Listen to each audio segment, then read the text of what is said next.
Hey, yo, welcome to another episode of the most authentic and nuanced holistic health and fitness podcast, hosted by your favorite crunchy strength and conditioning coach. I'm Kelsey Moore, and today's company is Mairin Schuman, a mom of six, ages 6 and under, strong Christian, fantastic homemaker, CrossFit lover, and future autonomous midwife. Welcome to the show. Thank you. It's so good to be here. This is a long overdue conversation, so I'm so excited. I know. Isn't that just hilarious? We live in the same city, but we have never met in person. I don't know why we haven't figured that out, but I know. we I haven't. know. It's so funny. I joke all the time that I go through phases of loving and hating social media. It pulls me both ways, but making connections like this is just money can't buy it. So I'm super thankful that we've had the chance to connect, even just Totally virtually. It's agree. great. Yeah, I totally agree. I mean, I think I first found you on Instagram maybe like a couple months ago. I think I was still working up in Chapel Hill, and I remember maybe you messaged me or I messaged you, and I remember being like, okay, this girl loves CrossFit, but she's clearly an amazing homemaker. She's got a bunch of kids, and I think you were making like Etsy, like sewing Yeah. Etsy things. I don't know if you're still doing that. Not at the moment, Yeah, but could you talk about that for a second? yeah, I'm a serial hobbyist. I'm always wanting to learn new stuff. Love dabbling in lots of different things. I'm kind of a expert in nothing, but I know a little bit about everything. And that's just something I try to find a way to monetize what I can, especially if I really love doing it. And for a season, that was just a great way for me to make, some extra money on the side and bless some other people with Mhm. the things that I made. So Etsy is a great um, option for people who are trying to do that because you can turn it on and off depending on how crazy your season Mhm. of life is. So I've loved that.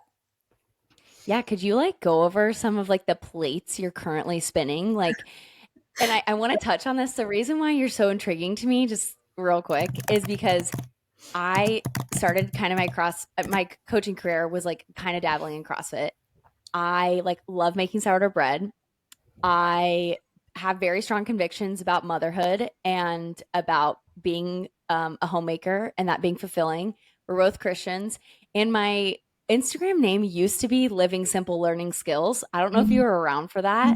No, I don't know if we were Instagram friends for that. No. I love Okay. I love that.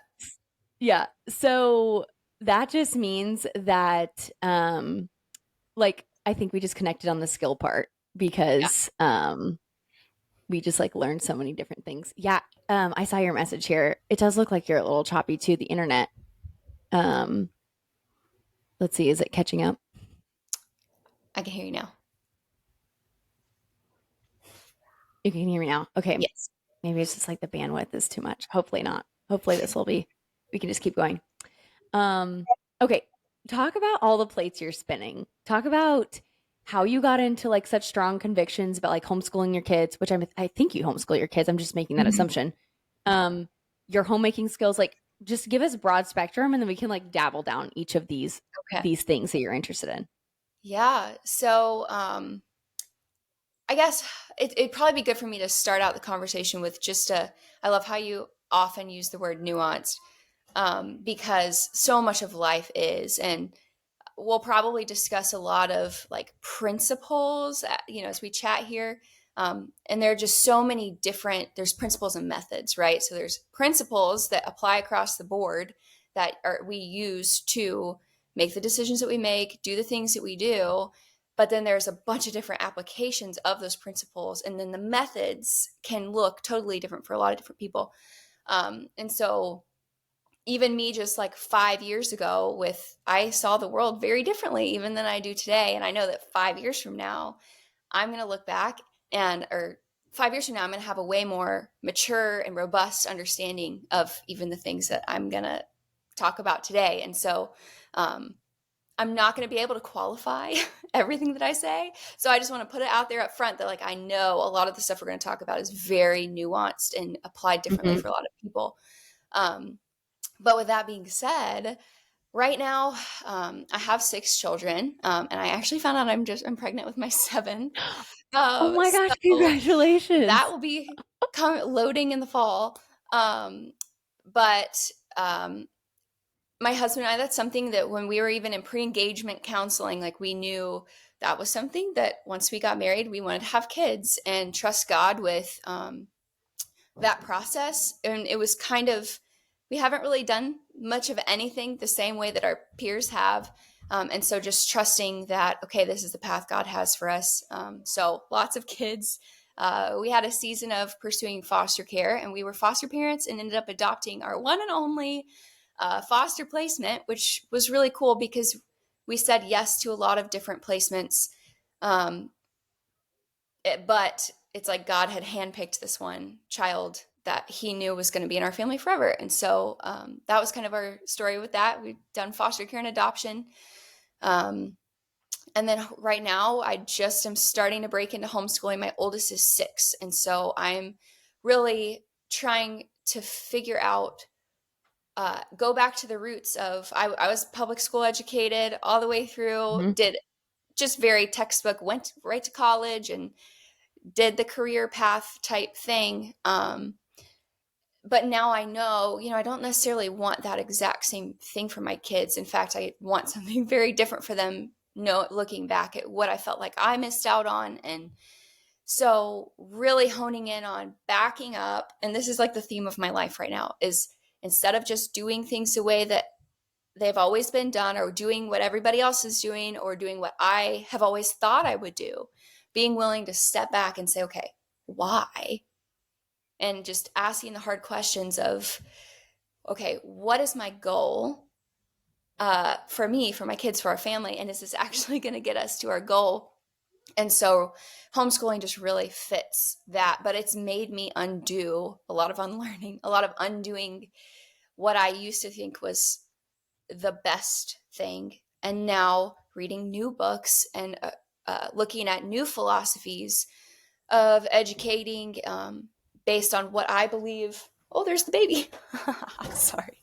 I thought I locked my door. Guess I didn't. Thank you. So Real life homeschooling, here, you know? yeah, exactly. I'm very authentic. Um, so, um, yeah. So with homeschooling, approach it or just being willing to approach things from a different perspective than even a lot of homeschoolers do. And then we live intergenerationally. So my mother-in-law actually lives with us. She moved in about a year ago now. She lives in our basement. We made her a little apartment, and it's just been the most beautiful thing. I know it sounds really scary to a lot of people, but that's a big goal for our family is to Mhm. like bring the generations back together. I feel like we've been very isolated, and Yeah. especially we were military, so we were extra isolated from family, and just being able to slowly and very dramatically uh, bring things back to a generational family, intergenerational family unit has just been a really cool, beautiful thing and hard because it's had to teach me how to be okay asking for help and letting somebody take over the cleaning. Mhm. And just, I didn't realize how much I wanted to cling on to. It's probably a pride thing more than anything else, but there's that. Oh man, what else?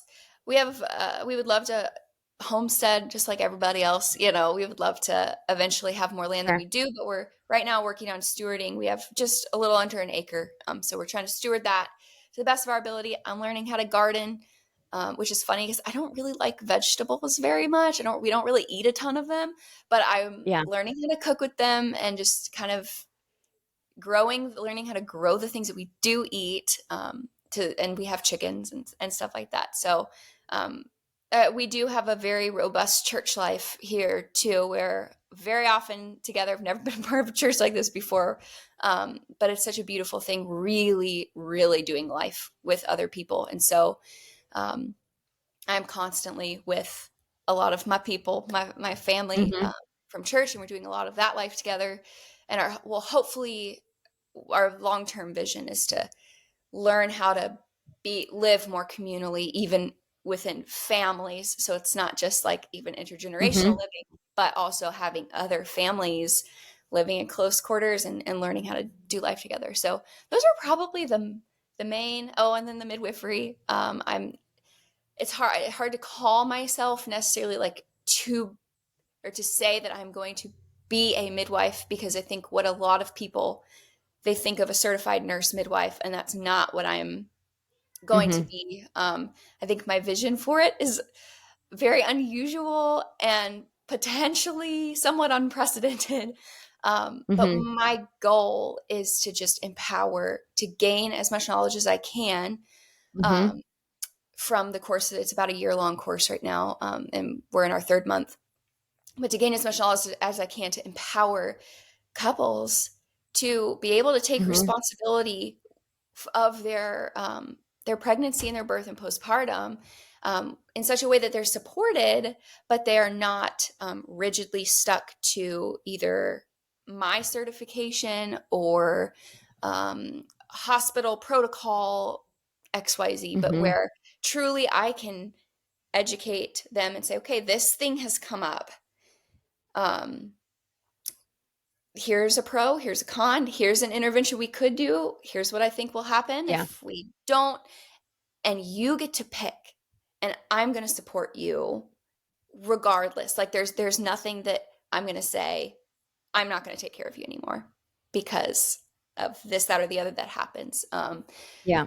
So anyways, there's, I It's think just those are, amazing. those are most of the most of the things that are kind of are in my face right now that Yeah. I'm slowly doing. I think every single one of those things that you mentioned is I mean, it's just touching my heart, I will have to say. I mean, everything from like, how you said you're like, I'm growing a garden, but like I don't eat that many vegetables. I'm like, I feel you. I'm the exact same way. I'm like pretty passionate about how we need to be probably eating less vegetables and more fruit, but yet I'm out here trying to make a garden. Don't say that out loud. I know, I know, I know. I know. It's just so funny. Man, we could talk about so many things. First thing I want to talk about, because it's one of like the hottest topics. I mean, it's really not that hot. Out of all of these topics we could talk about, this is really probably the lamest one. But I do want to ask you, because I am a strength coach. Like every mom I run into, I'm not a mom yet, but every mom I run into is like, man, I don't have time to work out. Like I got these kids. I'm like, no, no, no. My friend Mairin, I see her on Instagram. She's got 6 kids. She even has one that she fostered to adopt. She's working out in her garage, doing the CrossFit Open. She's gardening. She's homeschooling her kids. She has convictions about how she's going to educate her kids. She's got so much going on, and that girl is still working out. So I don't want to freaking hear it, you know? So I need to ask you that big question. It's like, okay, Yeah. what goes through your mind? I know you love CrossFit. So Mhm. like what goes through your mind in prioritizing the fitness piece? Mhm. And then I definitely want to transition into like educating your kids, because I know you have really Ah, strong convictions about that, which I love talking about. I was also public ooh. school raised. So we can move on to that next. Yeah, I think those two things will actually go together. They're connected in my mind. I think a little background on, because I was an athlete basically all the way through. I cheered for a semester in college, and it was severely unhealthy. So I ended up stopping, which was very good for me. Um, but then I did a little like sorority intramural stuff, but that was pretty much it. And so going from being an athlete, I know you've talked about this Hmm. too, to then not having that was almost, it was less of an identity thing for me, but more of a what was the point of all that? If Hmm. like what was the point of all of it? Because I spent like 16-ish years of my life being super active and fit, only to stop doing college sports and basically just go be a wife and mom. And so anyways, I was not always very disciplined about athletics, because you get kind of burned out, and it's like, oh sweet, I don't have to I don't have to do this anymore. I don't want to. So I had to almost love exercise again and learn how to do it in a healthy way, which I know is so many people's story. Hmm. Um, anyways, so fast forward to after I had my fifth, we had just moved. He was 2 or 3 months old at the time, and I was just complaining to my husband about how I was never gonna be strong again, and my core felt so weak, and I was just being a big old complaining mess. And he had found CrossFit training up for special forces selection, and so he loved it and was like, got his level 1 and was like, this is the answer, like the whole methodology, not just like the caricature Mhm. of CrossFit, but truly like the nutrition Sure. aspect, mobile, like the whole picture. He just loved it. And I was just kind of like, meh, whatever, that's your thing. I don't really care about it. Well, Mhm. that morning, or I got up, I had nursed the baby, I was complaining, and he, was like, have you fed the baby? Baby should be good for a while, right? And I was like, yeah. He goes, okay. Signs me up for a trial class at the CrossFit gym, like 10 minutes Wow. away, and comes to me, hands me my phone, was like, I need you to sign this waiver in 30 minutes. You're going to CrossFit class. And I was like, I hate you, but I also trust you. Like, so anyways, so I went, Yeah. and it was just like, the coach there, I probably had the perfect coach there for me that day. That was, thank you, God. But he was so kind, and I Mhm. needed to scale like everything. I couldn't even do a pull up, like Mhm. just postpartum emotional too mess.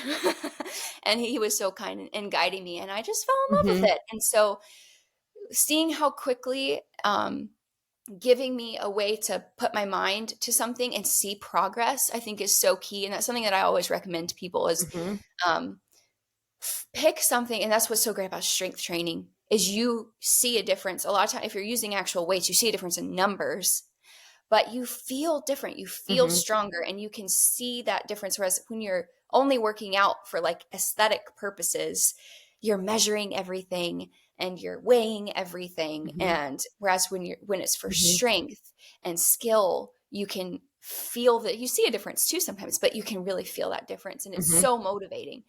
And just how much healthier it made me want to change how I ate, because I was now expending all this energy. And I was like, I can't eat crap. I don't even really want to eat crap anymore, because I know it's going to make me feel Mhm. bad at 6:30 a.m. when I wake up to go work out at 7.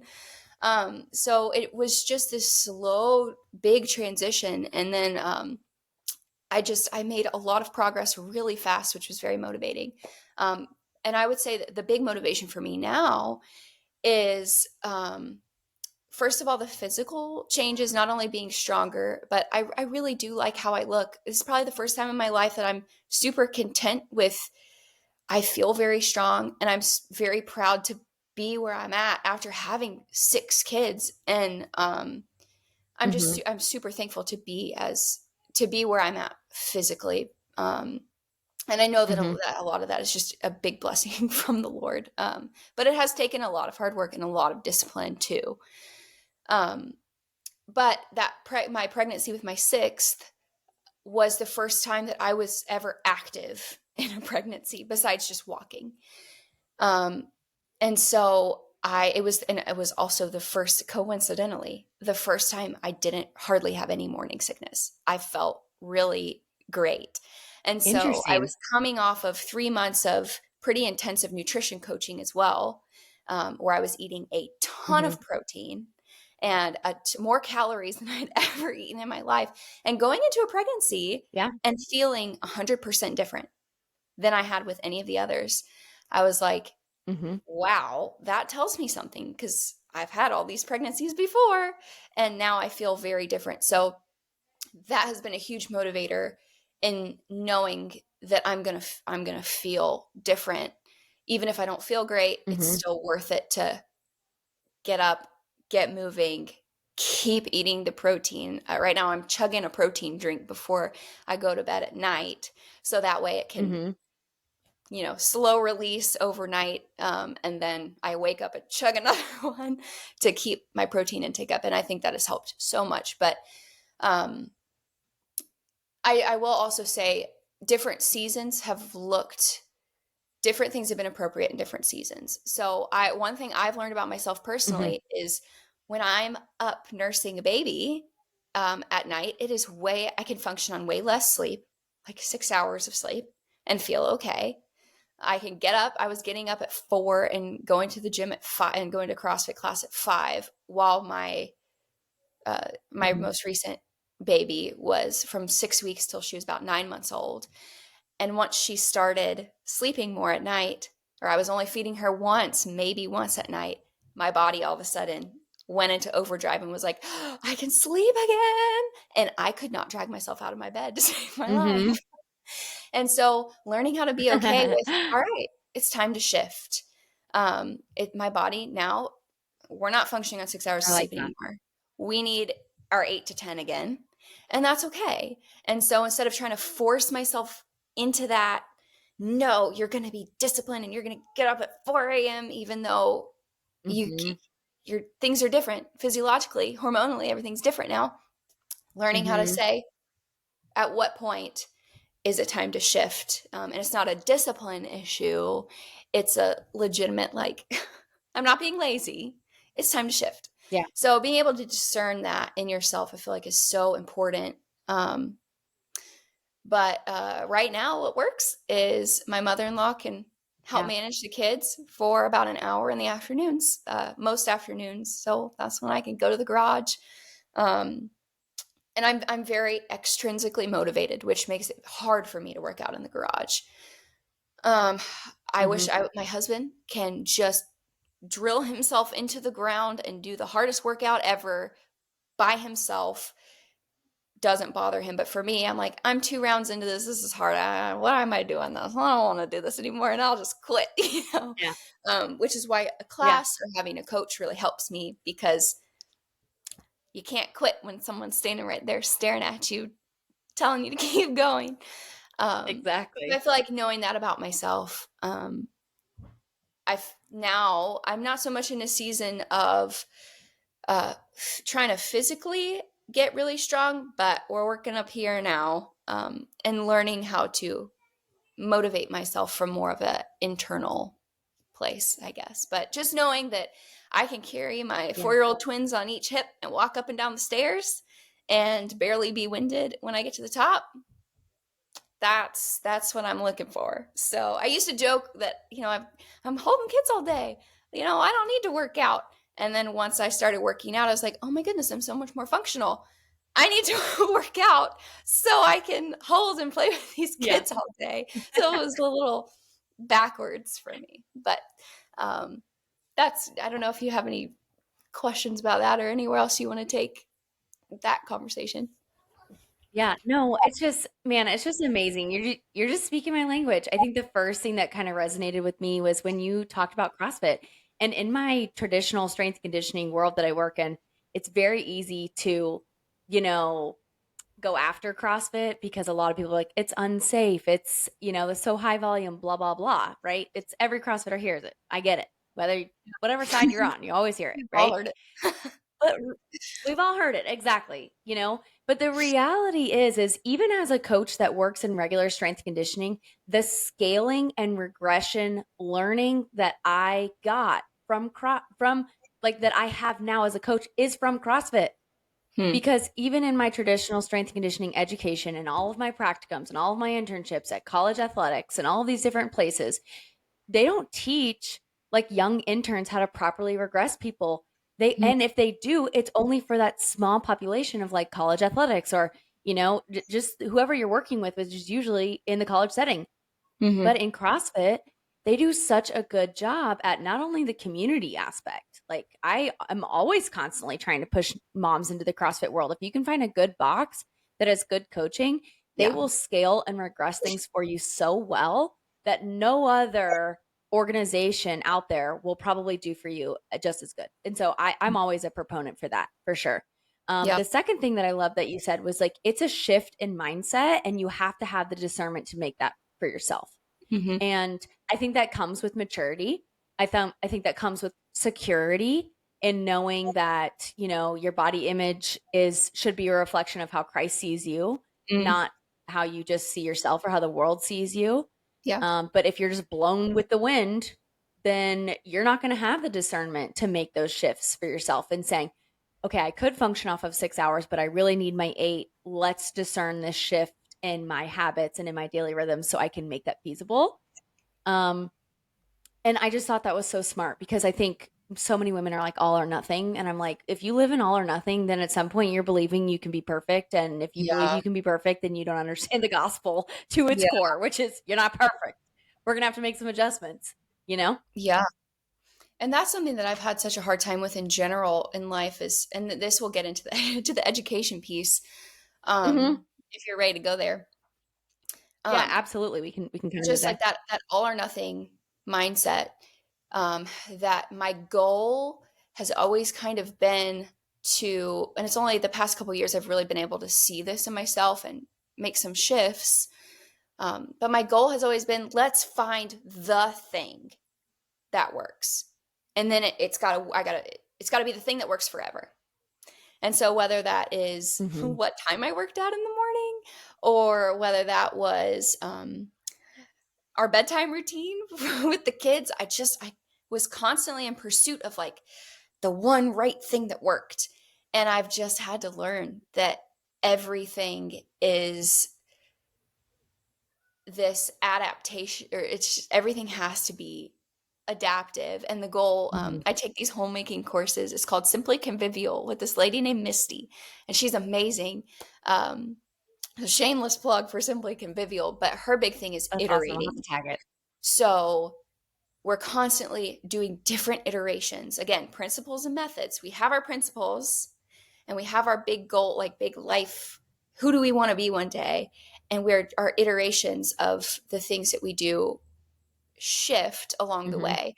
And so changing my mindset to see that whether it's homemaking or whether it's the curriculum I'm using or what workouts I'm doing, everything is an iteration and it's going to change in each season. And learning how to be okay Hmm. with that has just I been love a that. huge shift.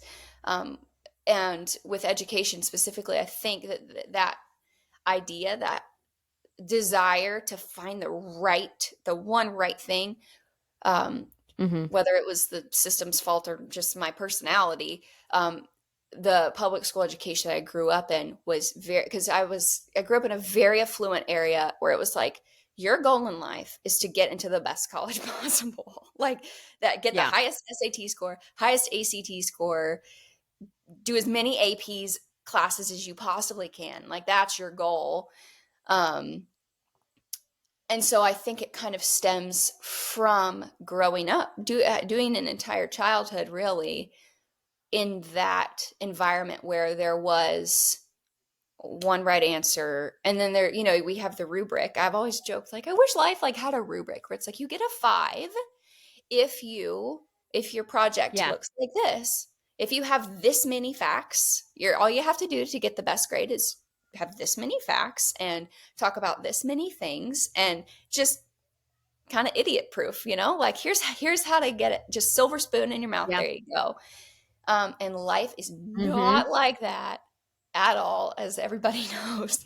um, and so I think that, and I think God intended life to not be like that, because if we Hmm. could figure out on our own strength and our own understanding the perfect thing to do every time, what do we need God for? What do we need the Holy Spirit for? What do we need to be saved Absolutely. from? I totally agree with that. Hmm. Yeah. And so just wanting to communicate throughout every aspect of our lives to my children, um, what did God design us for? Why are we here? Um, the education that I want to give them has to reflect what I actually believe. And so as I'm learning all of these things as an adult, Hmm. I'm realizing now it's my job to translate these things that I'm learning as an adult into kid form, Hmm. basically, and begin to teach my kids these principles from a young age. And so, yeah, I guess that's probably a good place to start with the education. Yeah, absolutely. Yeah, for sure. I'll give you a little background why this topic is interesting to me. So, both my parents are public school teachers, and they've been public school teachers for 35 years. And Wow. my mom, when I was growing up, was very much like moms praying over public schools. Like, she was all about Christian families being in the public school system to be a light in the world. And it was a very strong conviction for my mom. And she went back to school and is now still a special ed teacher in the public school system. And the past couple of years, I think so much has come to light with public school systems and the shifts that have been made in education.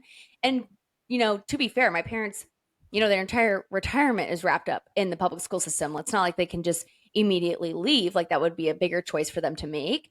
But so they're still doing their due diligence and teaching in the public school system. But if you talk to them personally, I think some of their opinions may have adjusted since Mhm. then. And Yeah. I think I've really challenged my thinking of educating the next generation, maybe even through, I'm sure you've read it, Jefferson Bethke's Take Back Your Family. I read most of that book.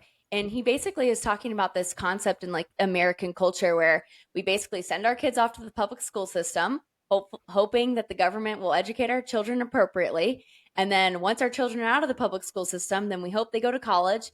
And then the kids accrue all of this debt. And then they try to make it in the real world and they don't have a ton of skills. And then you're not living multi generationally. So, like, this kid is, we're literally leaving like these generations of kids not very knowledgeable on regular life skills. They have tons Mhm. of debt. And then when they do, like, and then they're not living near family, their mental health is suffering, but it's all in the name of the American dream. Yeah. And it's such, so I've been shifting that where I'm like, no, it's the parents' responsibility to have a hand and play in the education that their children are receiving. Like that, Yes. and then that further points to maybe an argument for moms staying home because that's who the main teacher is for their children for the majority of the young years of those little kids' lives. So Yeah. it's all encompassing in this larger picture of like, no, Yep. it's not about just moms staying home. It's not about that. It's Hmm. about moms playing a crucial role in educating their children and understanding their children and giving them skills outside of just like being a homeschool parent and outside of like boycotting public school. Like it's so much bigger than that. Yeah. So that's why I'm currently passionate about it. I don't have kids yet, but like I'm stewing. I'm stewing about it. And I would love to hear like So your good. philosophies and convictions about it. Oh my goodness. Yeah. And you touched on a very important thing that I think it's important for us, especially as Christians, to acknowledge is if you've been going one way, it's like a house of cards. And I feel like the past couple years, it's been really, really Hmm. hard for us to wrestle with like, okay, we're going to homeschool our kids that because of this. Oh dear, that has implications about what I do with our kids' healthcare, which has implications with Hmm. how I birth my babies, which has implications on Oh yeah. how I nourish my body and how I take care of myself. Like there is nothing. What I always say now, there is no Yeah. neutral. I think I grew up thinking like there were neutral spaces that like did that my faith didn't necessarily have anything to do with, But now I'm Yeah. just increasingly convinced that there is no such thing as neutral. It is either the decisions that we're making are either pushing us toward the Lord or they're pushing us toward ourselves or and away from Him.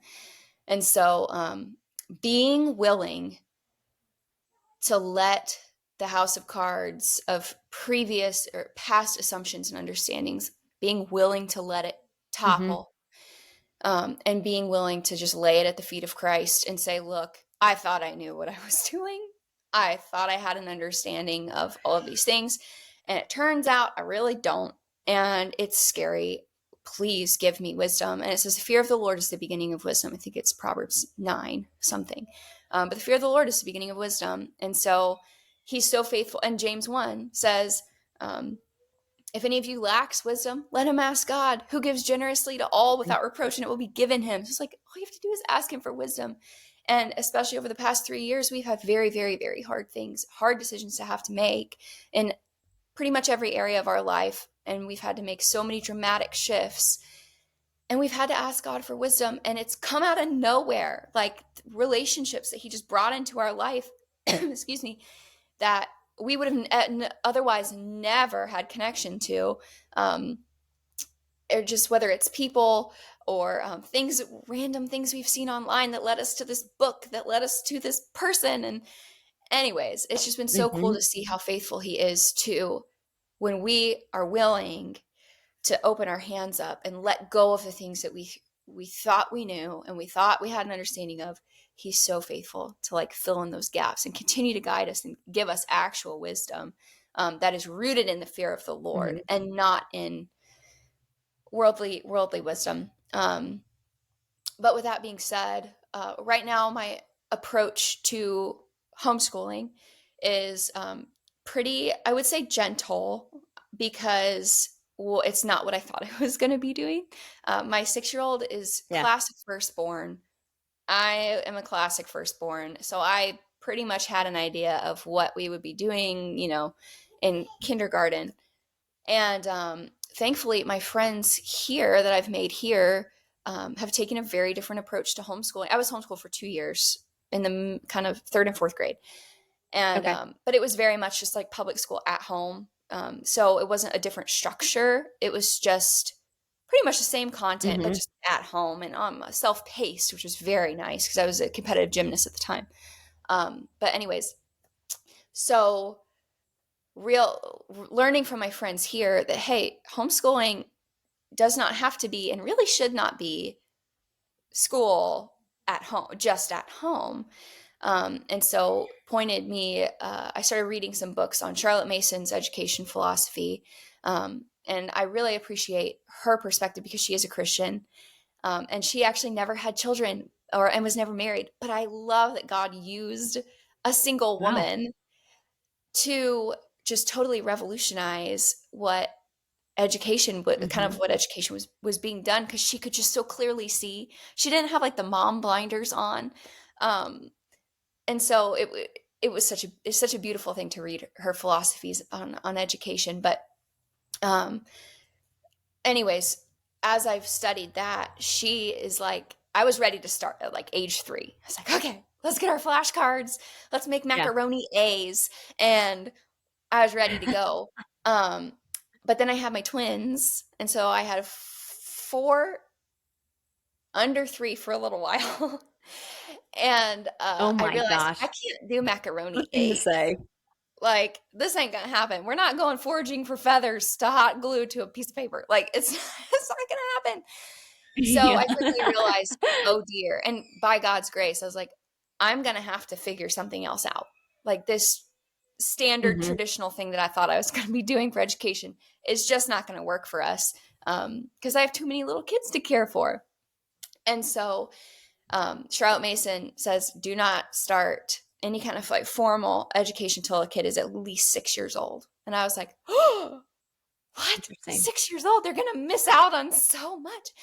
And basically, it's like, read good books to your kids, teach them how to go out and teach them the habit of attention, where you pick up a dandelion and it's not just pick up a dandelion, throw it, and go look for the next thing. No, teach them how to pick the dandelion, look at it, thank God for it, and talk, like, look at the color, learn how to pay attention to this. And in a world where kids are like just tablets, everything's flashing, everything's entertaining them.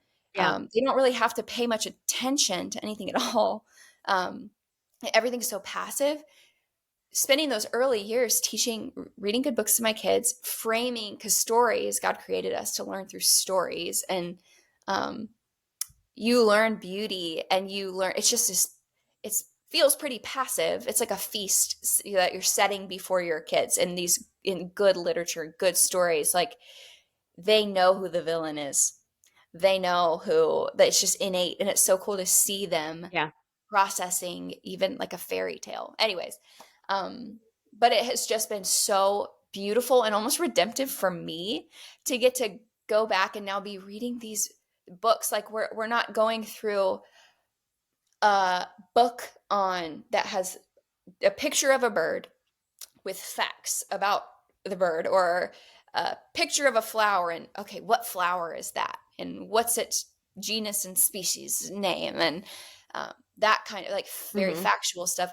We're reading this book called Parables from Nature, where there are these little, we read one today about the wind came through and was telling the flowers like, oh, stinks that you guys are in a garden because you're stuck to these stakes and you don't get to grow the way you want to and all this stuff. But we're learning about carnations and we're learning about morning glories just in this story. That's awesome. And anyways, so it's just so cool to be encountering history in story form and seeing how much my daughter Hmm. can remember. Just it doesn't matter about the year that the Brits and the Saxons fought one another. It's about the story of, oh, that king, and can you believe that the Germans came, and it just this totally different. The difference is her joy in it. It's not a Hmm. we don't have to sit down and do school. And it's this drudgery. It's, oh, we get to do Hmm. school. And that is just something I don't think I ever had. So creating this feast, this love feast for through literature and I'm still learning. Like, this is just a very rudimentary understanding of Hmm. how all of this works. But ultimately, because again, stepping back, thinking, well, why? Why am I doing it? Why do I want to do it this way? Well, it's because I want them to love God's word. Why do I want them to learn grammar? I want them to learn grammar so that they can study God's word, know it, and be able to say, ooh, that for right there is teaching me, is connecting these two passages, or why do I want them Hmm. to learn math? Sure. I want them to learn math so that they learn logic, so that they learn how God has designed things to go together, and that there is absolute truth, that 2 + 2 is 4. And so it's just stepping back and thinking, Yeah. okay, why am I doing it this way? It's because I want them to know God in the way that He designed us to know Him. So that's kind of where my philosophy on education is I love it. at the moment, but I'm enjoying it. Yeah. And you know what And that, I feel bad, like I feel wrong, like I must be missing something because I love this so much. But I'm not. yeah. It just is good. Yeah. And I think that speaks to you just being so intentional, understanding the fullest picture of what it means in motherhood. Because I remember one time I was like with a friend and she kind of like made an offhanded comment. This is nothing against her, but she was like, like, oh, I guess I kind of forgot that I like had to teach my kids. And I was like, I stood there and I was like, no, I think that's probably the same idea that like most moms in America have now, where they're like, oh, I'm the one that I'm the one that's supposed to teach the kid reading and numbers, Mhm. and it's like to some extent, it's like, yeah, like unless you want to partake in public school, which is there for a reason, right? If you really don't have the time or the financial means to take a hold of your child's education yourself, whether in private school or a co-op or homeschool situation or whatever, it's there. But at the same time, I'm like, no, I think what all this is calling you as a parent to do is like be intentional and actually care about what your kids are learning. And like, if Mhm. you are a Christian, you are a believer, I totally agree with you. This should be intertwined. Teach, like, same idea with church, right? It's like you drop your kid off at the church nursery on a Sunday morning and hope that the church teaches them the stories that like about the Bible. Where in reality, it's like, no, that should be like, that's great, but that should be secondary. Like, Yeah. you're the parent, be intentional, teach your Mhm. children about the gospel, teach your children about the stories, and do it in a child appropriate way. But like, just that intentionality speaks, it just rings so true to, I think, your idea on a lot of these topics is just the intentionality that you feel weighs upon you as a mom. Oh, for sure. And I think that gets into the bigger picture of, as the church has largely shirked its responsibility in a lot of these Hmm. areas, at least in my opinion, I think we have outsourced a lot of things that we should never have outsourced because it made things Yep. easier. And when it comes to our responsibility, I think people don't like that word because, um, well, ultimately it comes down to by what standard? Whose standard am I educating? Am I like by what to and by what standard? And my Mhm. standard cannot be that of the world. My standard, there's some overlap, of course there's some overlap. There are some things Sure. that the world is going to love because we're made in the image of God. And so there's some overlap, but there's also some things that the world does not love. And so like my standards for my homeschooling is not going to be what this public school standards are. It's going to be different because what matters to our family is different. And learning how that like that's okay because God has given Mhm. dominion over our families to parents.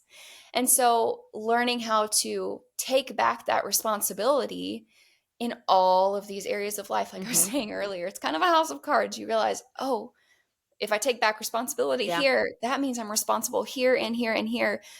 Oh man, but when we have all these experts out there, Mhm. it's so easy to feel like they know. And I tell moms this all the time. I'm like, nobody loves your baby in your belly more than you do. Like, it's not possible. Mhm. Your doctor does not love your baby more than you do. Your midwife does not love your baby more than you do. And so, like, teaching people that the responsibility, the God given responsibility on Mhm. parents and on couples, just in general, or just even as individual Christians, we have these responsibilities that are Mhm. very, very weighty and very, very hard. And it's so much easier to just, and that's not to say we don't seek counsel. Like when I'm a midwife, I want to be a wise counselor. I want to be the old lady that has been to 100 Mhm. births that I wish I had right now. Like I always joke, I'm in my currently in my old lady training right now. Like that's the old lady I want to be. I love it. I'm starting now. But Yeah. slowly taking responsibility back in all of these areas that we've kind of done. But the thing is, we can't do that by ourselves. It is freaking impossible.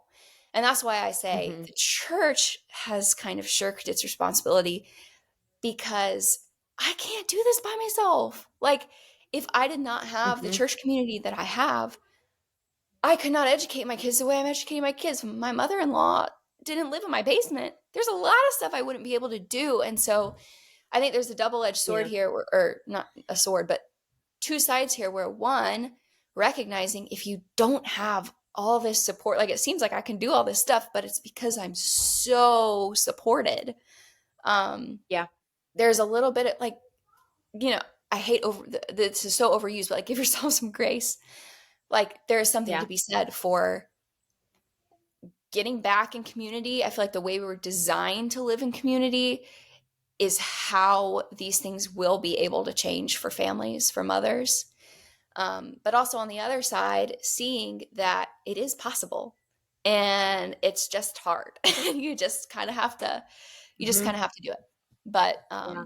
but the thing is, the more you do it, the more you see, "Oh, I did it and I survived. And like for example, getting my most recent baby was an unassisted pregnancy and birth. So I didn't have the pregnancy, and I had to go get a birth certificate in a way. And the lady was like, "You what? You didn't have a provider at all?" And I was like, "Nope." But like learning how, and you do it, and you're like, "Oh, I survived." I went off the beaten path, and I'm okay. In fact, I'm better for it now, which kind of cascades into. I guess what I'm trying to say is, it's often just that first step. The first step in a new direction is the hardest one, Mhm.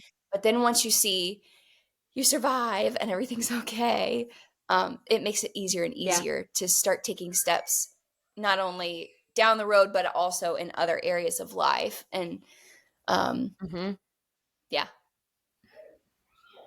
I agree. And I think more people are realizing that they need to be, that they need to take some more responsibility, especially I think parents kind of realize that again after 2020, all the hectic things happened. And not only with public school, but I think also with like healthcare, a lot of parents started realizing, oh, I'm going to need to fight for my kids. Oh, I'm going to need to fight for myself in my careers and my jobs. Like, what's worth it? And obviously, Yep. I know some of your story in that aspect. And then another level is like, when you talk about taking back your responsibility for like how you do your healthcare, it speaks to you wanting to do an unassisted birth because you felt like, that was your responsibility to learn as much about, and you experienced that yourself. You did an unassisted birth with no provider. And now I'm assuming that's kind of what catapulted you in trying to teach other women to take back their For sure. responsibility for their birthing experience. So can I just tell us all the details about not only your unassisted Oh birth, boy. why you chose that? Because that's going to be so radical and I love it. Yeah. And then Mhm. also touch on like you're just that whole desire of teaching other women, taking back their responsibility for their birth experience. Yeah, I honestly, I really just stumble into most of this stuff. Like, it was just God's grace putting me in situations where I got to make a choice, and I pray Mm-hmm. for wisdom and I go this way, and it just Mm-hmm. happened. Like, I'm not like a super smart person. There's really nothing special about me other than I just say, okay, God. And a lot of times it looks irresponsible to people, which is why my favorite phrase is I call myself, well, our family, we are faithfully irresponsible. A lot of times faithfulness looks irresponsible to the world. I love that. And you just have to be okay with people thinking you're nuts. And this Yeah. is one of those I mean, it categories. speaks to what you were saying about your standard, though. It's like, to Yeah. what standard are you living your life? Like, of course, you're going to look irresponsible to the world, you know? Yeah. Just had to throw that in there. That's so, I no, just think that's so that's amazing. good Yeah, and so keep going, important. though.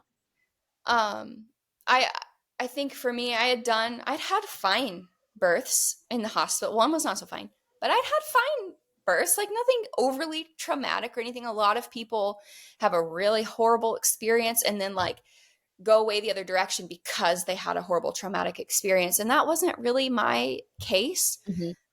But I've done pretty much everything from the epidural induction to the with my twins, I had one vaginally, and the second one was an emergency C-section where I was completely knocked out.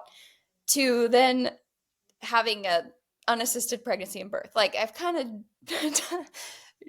done the whole range Yeah, of you've the you've things done and it gotten all. to experience lots of different things. Same way with how I've fed babies. I have breastfed babies very well. I have breastfed babies not well.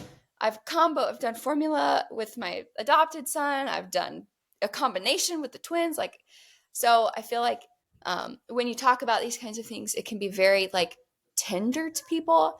And so before I even say anything, I just want to say I feel like I've done most of the things and I've experienced a lot of the things. And so it's just kind of the direction that I feel like God had me go. But we're all in different places. So when my son, my Sure. fifth, was born, was when I was really starting to question. It was my fifth.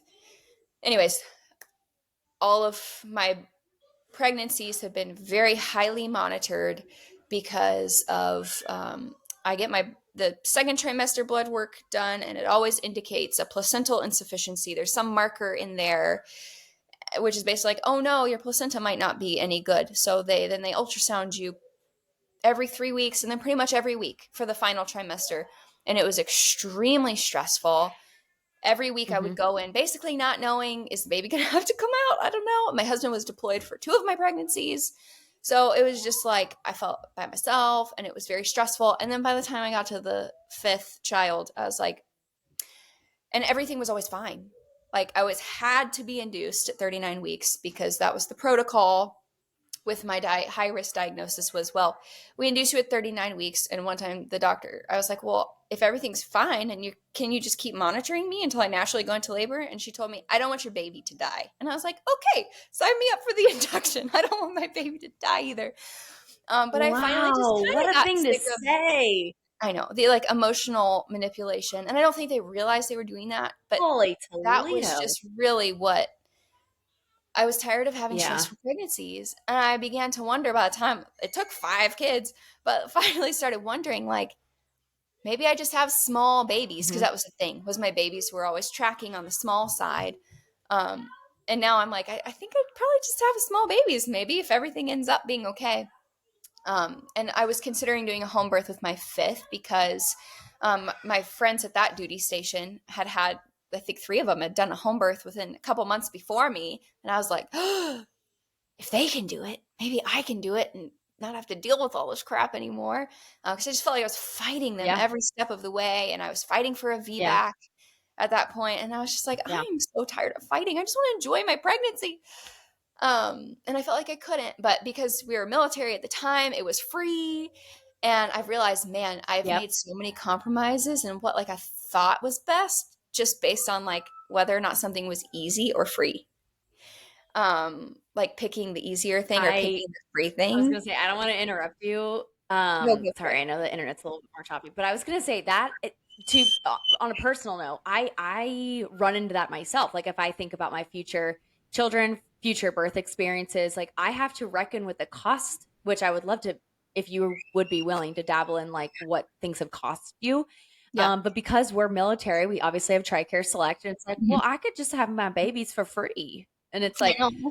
"Meh, is it worth the fight? And is it Yes. really the experience that I want?" It's a whole Yeah. other question, you know? Define And cost. I love that. And yep. And like I just love what you said. You're like, what things have I compromised on just because my healthcare made it free? Like Yeah. whoo, that's a I hot know. statement. Okay, keep going. I just had Yeah. to throw that in there. And so we knew my husband, by the time I was pregnant with my sixth, we knew my husband was on his way out of the military. I think my 1-year-old is happily squealing. So if you hear her, Nope, I everything's love it. fine. It's real She's life. just, We're going. that's her thoughts right now is through screaming. Um, but when I was found I was pregnant with my sixth, I, we knew we would probably have to move. And we didn't know Hmm. exactly when he was getting out, but we knew he was probably going to be getting out before I had the baby. So I was thinking, Okay. okay, I'm probably going to have to figure out what I need to have a contingency plan, basically. And I really Hmm. do want to birth at home now. I think it's worth the cost and all that. But I was still thinking about it. And I remember I went into my 8-week appointment and the provider there, or I went to an 8-week appointment just to get a proof of pregnancy because I knew I could have issues later on. Like I knew he was going to, for paternity leave, he was going to need a proof of pregnancy or whatever. Funny enough, Oh, North sure. Carolina ended up not taking that proof of pregnancy. Anyways, so it was all for naught. But I remember instantly, based on what was on the walls in that doctor's office, Hmm. knowing that me and that whoever was going to come take care of me were not aligned at all on the foundational principles of godliness. And I just remember I had to sit there waiting for her, thinking to myself, if I would not trust this person to counsel me in any other area of life, why am I sitting here to get her counsel on potentially one of the most important things I do, which is bring life into the world? And then she Hmm. came in and was pressuring me to get the blood work done. I was like, oh well, we're probably moving. I don't really want to get all this blood work done. Whatever comes up on the blood work, genetically or whatever, is not going to make a difference to me. It's not going to change anything that I do in this pregnancy. So I don't want to do it. And Yeah. she was really pressuring me to get. She's like, I saw you've done this blood work before. What changed? Why don't you want to do it? And I was like, I just don't want to do it. Like, can I just leave? I just want a proof of pregnancy. And she Yeah. was like, basically, uh, without saying it, she said, you need to get this blood work done so that if there's something wrong, you have the option to terminate. And Hmm. I was just like, the same person that would encourage me to kill my child based on some sort of genetic anomaly is supposed to be the person that I'm trusting to care for me and the baby. And the only difference is whether or not I want the child. Like, and anyways, that Yeah. was just kind of a big aha moment for me of like, wow, it really matters who I choose to be my counselor in this situation. And again, there's no neutral. Yeah. And before I would have totally considered that a neutral realm where it's like, oh, they can totally give me like good advice, um, even if they are not a Christian, or even if they don't, believe life starts at Hmm. conception or whatever. Um, And I'm less inclined to think that way now. But anyway, so that got me on. I was like, okay, that was all. I'm done with this. Home birth is with a midwife is probably the way. I gotta go. I gotta find a Christian midwife. And so by the time I had finally submitted to that idea, we knew we were moving here. So I reached out to my friends here and asked, Okay. like, well, there's one midwife really in this area that takes people. Mhm. And I was basically told, I saved the email because it was such a foundational moment. And basically they said, because you've had a C-section before, you are too high risk. And I was like, well, I've already had a VBAC. I've already had another baby vaginally. Like, it worked out. It was fine. I'm fine. Yeah. Like, doesn't matter. Our license will not allow us to care for you. And I was like, so what do I Wow. do? So I forwarded the email to my husband and I was like, this is insane. Like, this is bananas. What am I supposed to do now? Like, is it hospital Yeah. or that they're like shoving me back into the hospital? And he was basically like, why do you want a midwife? We can do it. And I was like, what? What do you mean we can do it? Um, I love this. He's a rock star. He deserves a freaking gold star for being on. I mean, too it's many hilarious. husbands are It's too usually the too opposite. nervous, but It's usually the that's opposite. amazing. So he was Yeah. the one that was like, dude, we don't need a midwife. We can do this. I was like, okay. And I still interviewed. There's certified nurse midwives, and then there's certified, I believe, it's practical midwives, a CPM. They're not technically licensed by the state, so they're technically in our state not allowed to practice at, like, they're not allowed to catch the baby as a medical provider, Okay. but they kind of function underground, which I think is super cool. I love that. Yeah. And I interviewed one of the ladies, and I was like, if I were to have twins again, would you be there? She was like, totally, I'd totally support you.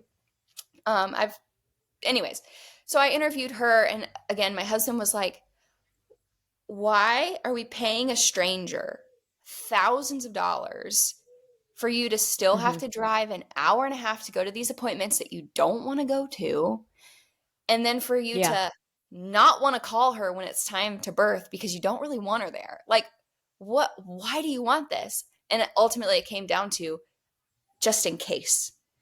I was scared. There were a couple things I was afraid of Yeah. happening, and not thinking that I would know what to do, and then my baby would die and it would be all my fault or something like that. That's what I was afraid of. And he was like, well, let's Yeah. just start. I mean, that's ultimately the fear. That's Totally. Totally. It's a totally valid fear. We should be like yeah. concerned Yeah. about that. Um, and he was like, For well, sure. let's keep moving forward. And anyways, again, God just kind of gave me I felt like I just happened to talk to the right people and get connected in the right places. And I came across this great book called Home Birth on Your Own Terms. And it's this midwife who's been a midwife for decades.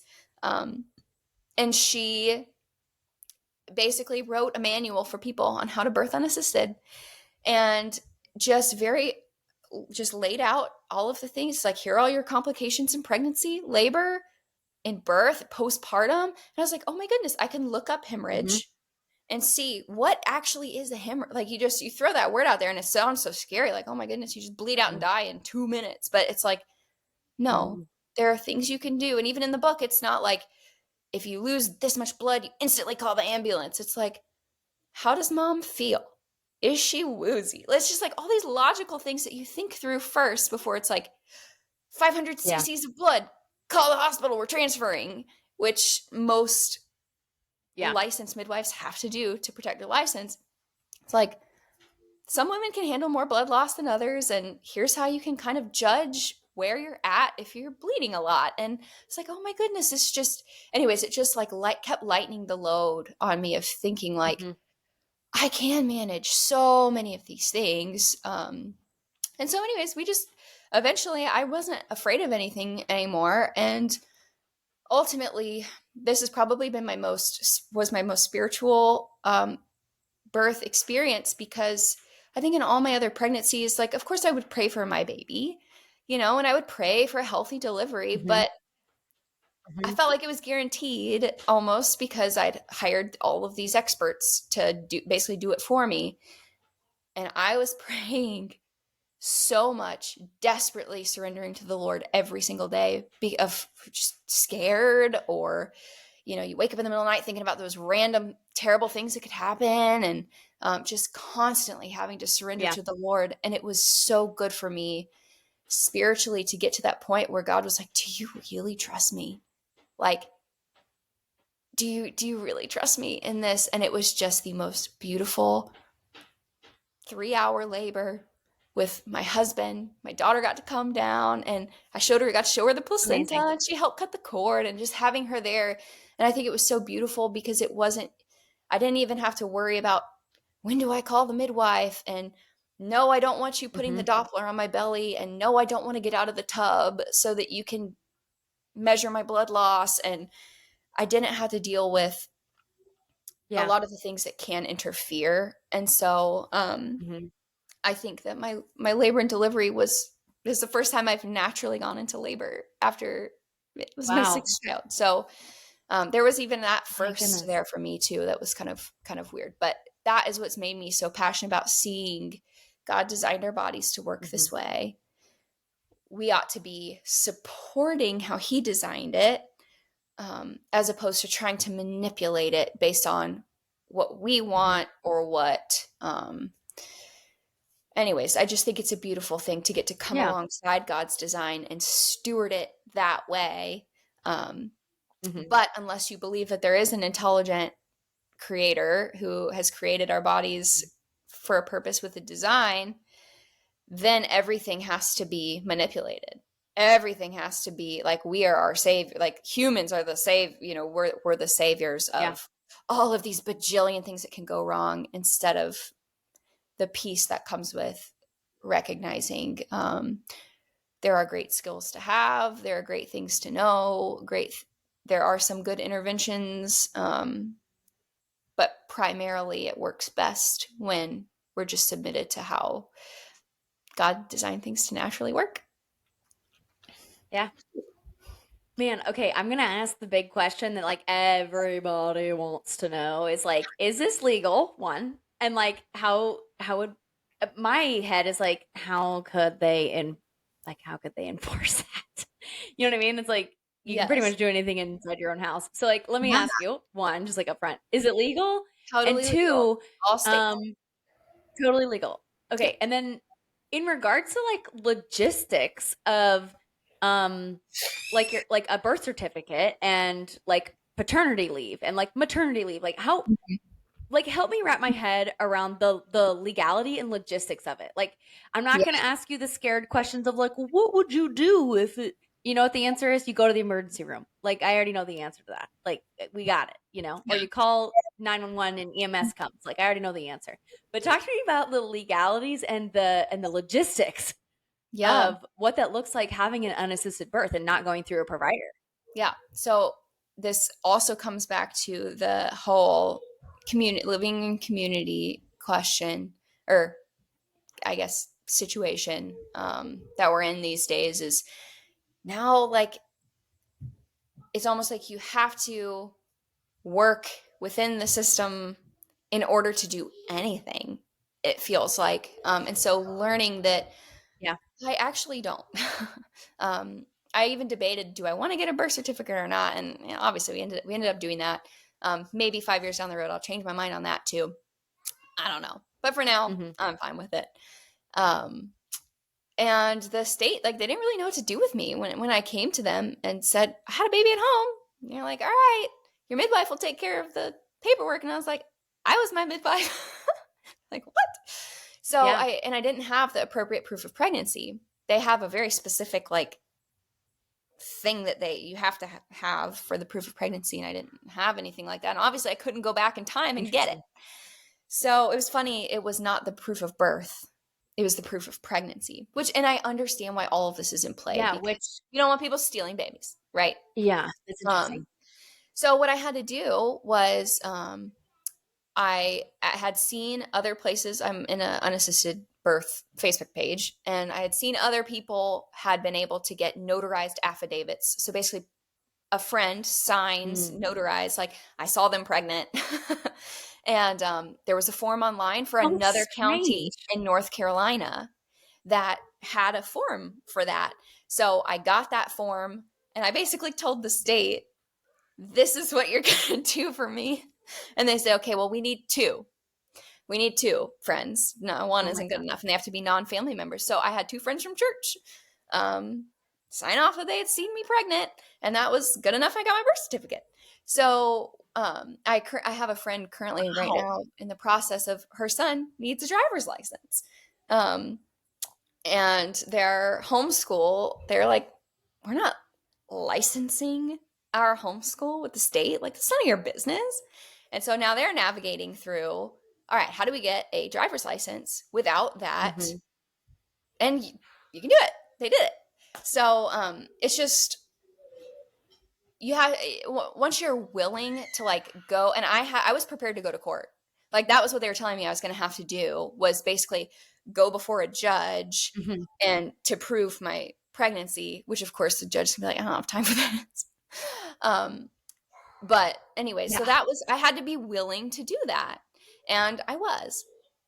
So and I ended up not having to do that, and most of the time this, you have to be just willing to do the scary thing. And more often than not, it never gets to the scary thing. There's always some sort of provision Yeah. before the scary thing. Um, and then in terms of paternity leave, I can't remember. I think it was just a military, a DD form that we had to Okay. I get didn't signed know if off on. they And I you had can't to like. remember even what it had to be. Or maybe my husband's commander was like, I know you're having a baby, whatever. Like, I don't care. That's kind of what I figured, but Sometimes I it's like that. obviously don't know anything about it yet. So, yeah. Um, wow. Okay. So then talk to us about the specifics. Like, what is your desire and your goal with learning about how to be a autonomous midwife? Like, what does Yeah. that mean? What's your goal? Yeah. My goal ultimately is to, and this is a generational goal, and this is another thing I've had to learn how to be okay with, is a lot of this stuff that I want to Mhm. see is not going to happen in my lifetime, or it's going to happen at the end of my lifetime. It's like, we're planting fruit trees now. And there's that saying Mhm. that's like, the best time to plant a tree was 20 years ago. The second best time is now. Yeah. So Is I'm now. Yeah. learning to see, we so often don't look beyond our own lifetime. And that's the whole American dream thing, is you basically Mhm. look to retirement and then it's like, woohoo. Yeah. And that's all you think about. But now we're like, no, God is generational. Christ is on the throne. We are bringing the kingdom of God till his enemies are made a footstool for his feet. Christ is reigning. And what does it look like to be a generational people, building the kingdom of God? Like we pray in the Lord's Prayer, his kingdom come, his will be done on earth as it is in heaven.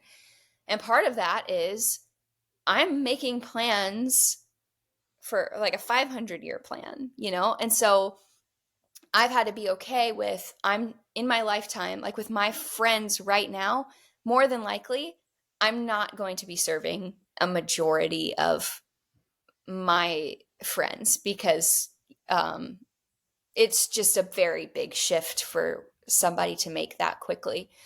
However, for my daughters are going to grow up seeing life and death, Lord willing, in the home, brought back into the home. And so it's going to be a more normal thing for them that they're comfortable with.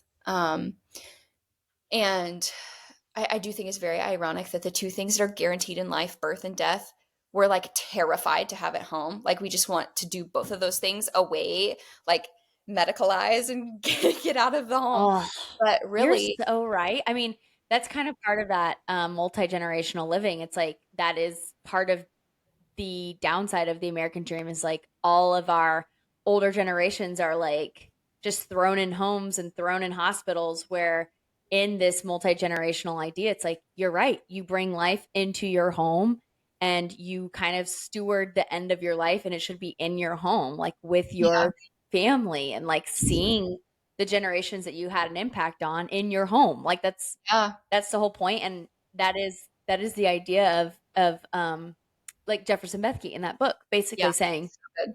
everything should be about the family. And yeah, keep going. This is Yeah. just you're hitting such good points.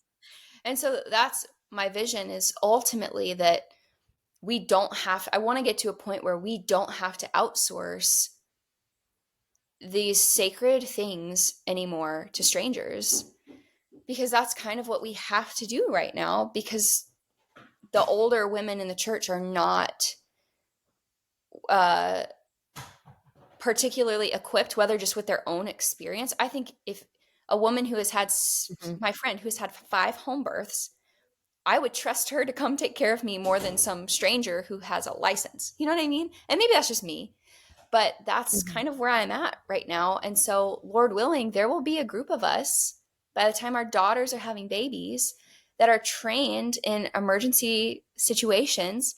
But so much of pregnancy, or so much of life in general, is decision making. It's just learning how to make wise decisions.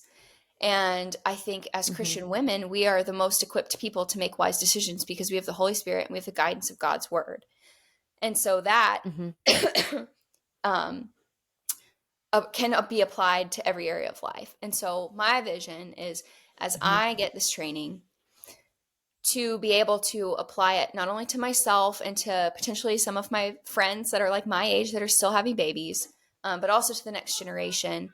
So much so that we, for free, can care for one another. I honestly, I see this as just a Christian sisterly duty that we do for one another as we're being brought from being a maiden Mhm. to being a mother.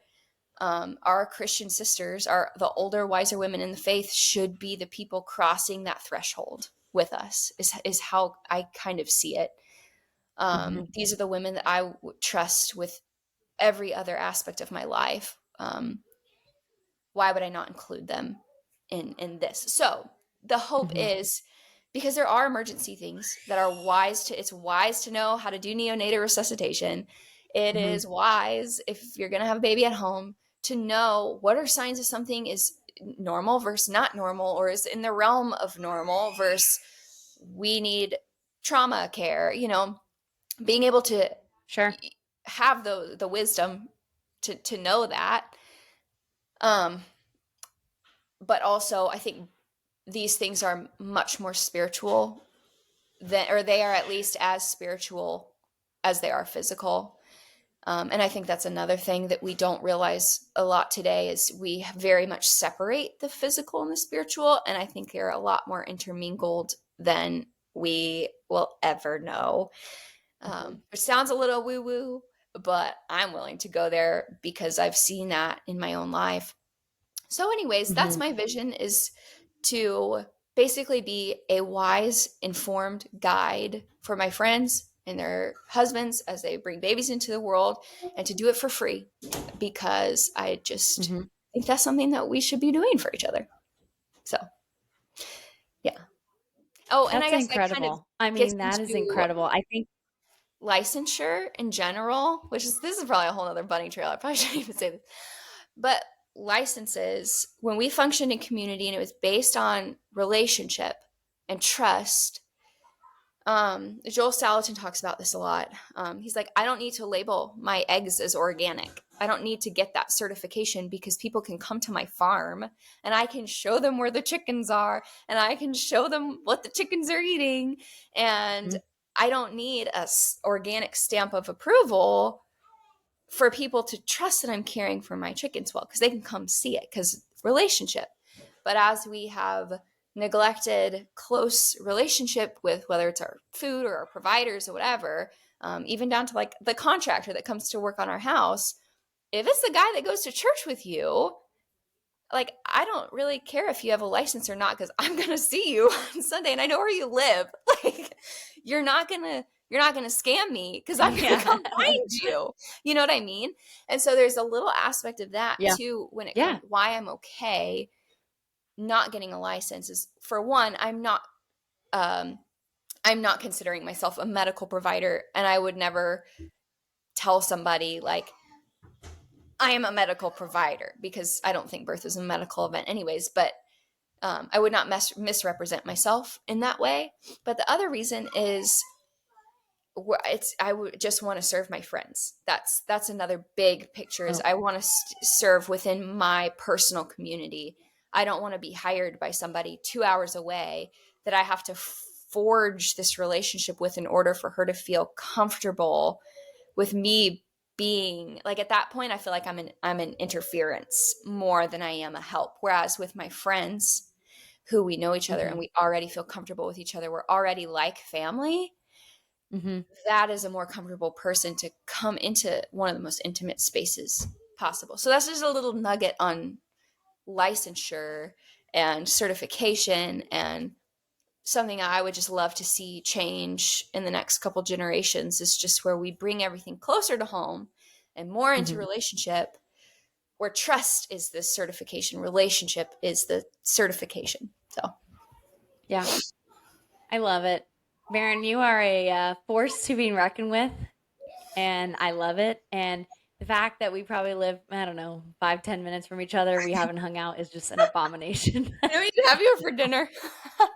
I know we just need to do it. We just need to pull the trigger. I know. But you're an inspiration, mainly just because of not only your convictions with what God has given you, but your willingness to step into those uncomfortable places.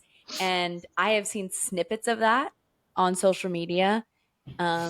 But being able to talk to you today has been such a blessing. I'm sorry that the internet is just kind of glitchy, and all that means to me is It if works. people suffer through this conversation with the glitching, then that just means we need to have another podcast and we need to do it in person. We Yes. can go Oh, down yes. another rabbit hole and have it in person. Oh yeah. A But thank rabbit you hole so podcast would be much. great. Yeah.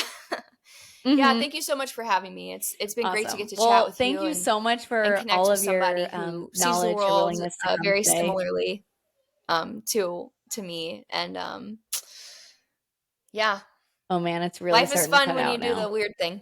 Oh Ah, did I lose you? no. Oh, I there you are. know. We're losing each other. It I'm says gonna sign actually the off. thing is higher quality, so fingers I crossed. know. I was like, maybe we just need, I don't know, we need to figure it out for the next time. But just thank you so much. If you can hear me, thank you so much for being on my podcast.